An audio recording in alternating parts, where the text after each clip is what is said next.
Finally, one more thought. Everybody's doing it. No, I'm not talking about buying call options on highly shorted stocks or planning vacations for whenever they let us out of this cage that is our home, or even buying a COVID puppy. No, the craze that has truly taken over the country is the SPAC, that special purpose acquisition company, begun back in 1993 as a last resort for companies that couldn't manage an IPO. SPACs have become all the rage in this world of cheap money, low returns, and volatile markets that make it really hard to price a traditional IPO if you're a private company on the rise. Just raise the money without telling anyone what you want to buy, make a deal, and presto changeo, you have a public company where there was a private one. The growth is geometric, with $83 billion raised for SPACs in 2020, and the pace set so far this year looking to beat that by a good margin.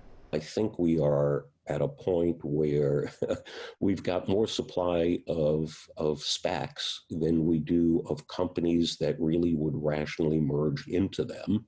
So, if you're a former senior member of the Trump administration, what do you do next? Well, for former Commerce Secretary Wilbur Ross, you create a SPAC.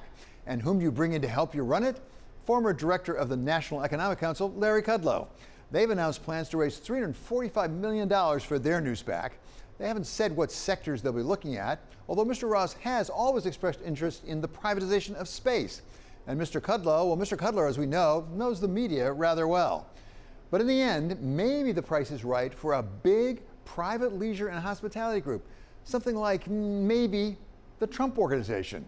It would be one way to turn the table on your old boss.